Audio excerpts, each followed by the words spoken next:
Too many times people will stay stuck in a toxic relationship for a long period of time because they're still trying to justify the things that are happening. They're still trying to say, like, no, I didn't cheat on you. Why would you think that? How could you think that? When in reality, the narcissist doesn't even care. All he cares about is he's keeping you a little bit longer. He's holding out a little bit longer. The cycle's been going on along. Okay, the cycle's been almost 40 years for me on and off with the same person. And the thing is, you need to understand, Leanne, it's going to keep going. It's not going to stop until you decide to stop it. That's the hard reality that people don't want to hear, is the narcissist isn't going to stop it. The toxic person in your life isn't going to stop cycling back. It only stops with you. My husband discarded me after 26 years when I did call him out that he's a narcissist. Yeah, 100 times. A lot of times they will leave when you actually start to call them out. When you call them on the rug of like, nope, this is what you're doing.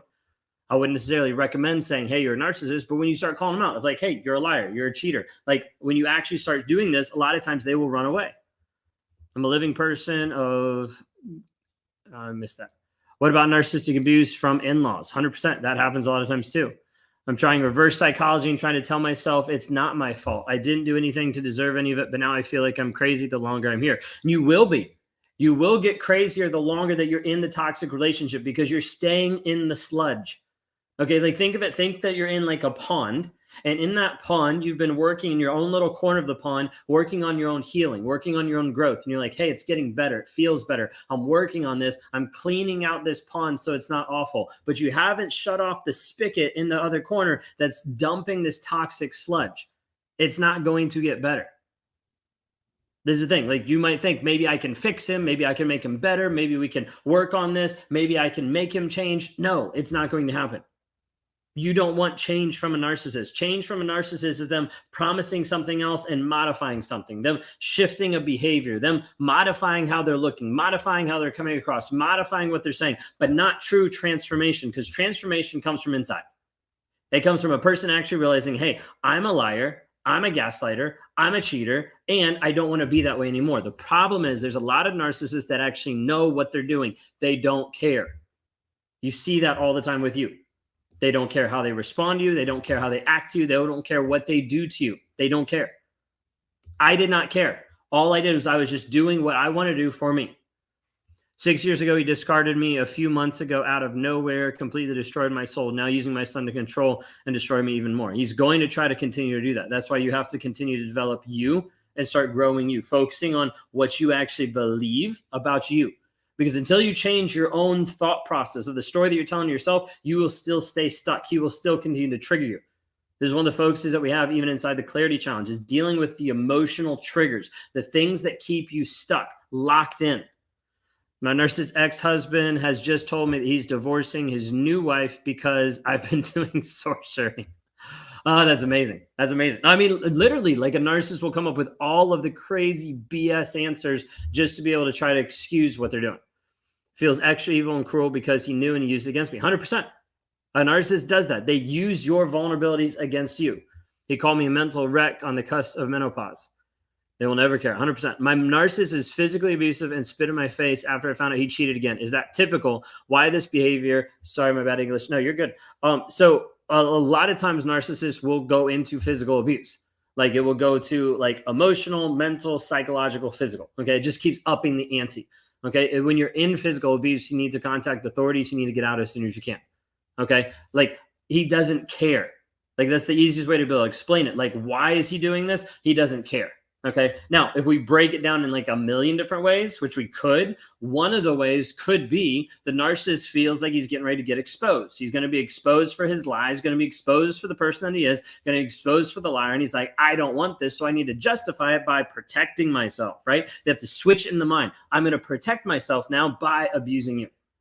Does it make sense? No. Is it logical? No. But that's a lot of times the thought process of like, let me justify hitting you. Let me justify screaming at you. Let me justify emotionally abusing you because I'm focused on me getting away from being the center of the problem and it being put on someone else.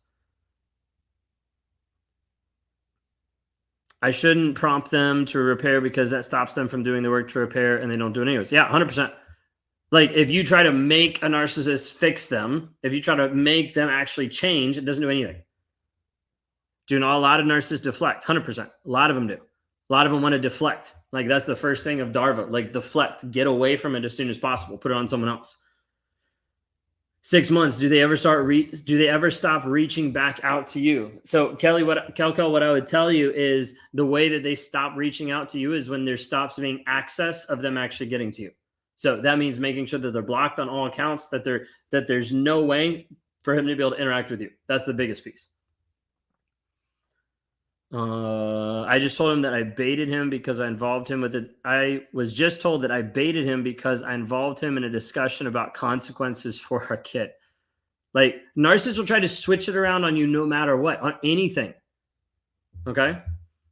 38 years of marriage and my husband has discarded me. I cannot believe it. He then went on holiday for 7 weeks, supposedly had only met a couple weeks before. I cannot believe this. Yeah, because it's probably not true. He probably already had someone lined up.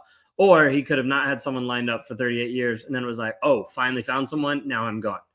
Like this piece is like shocking and hard and devastating and oftentimes spirals people in depression, anxiety, frustration. You start looking at the other person being like, well, what about them? Maybe they're better than me. What's wrong with me? All of these things. You have to understand it doesn't have anything to do with you.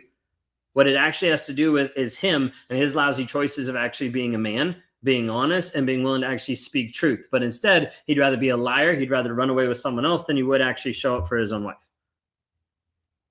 What if the abuser blocks you? Turn around and block them. Like it's the same thing no matter what. If he blocks you, oftentimes it is a power play so he can come back into your life. So he can be able to control the narrative when he comes back in and contacts you.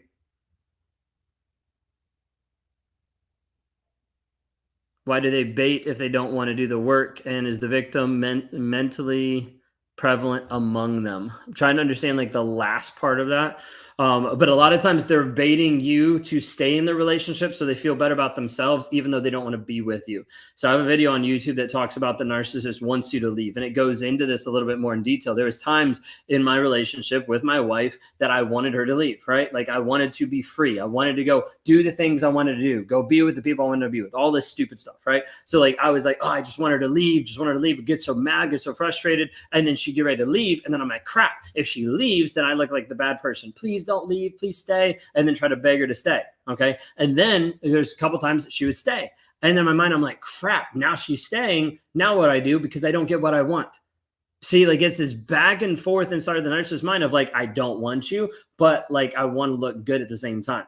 Like I want to push you away so that you leave so I don't look as bad, but I still don't want to look bad at the same time. So I need to at least try so I look better. Like this piece of pushing back and forth is like giant. Narcissists do this all the time in and out of the relationship. It's this push pull, this back and forth, like technical word, intermittent reinforcement, the ups and downs, the highs and lows of like, let me push you away and let me pull you back. Let me push you away and let me pull you back. Sometimes it's from my own insecurities. Sometimes it's from the fact of like wanting to control the narrative. Okay.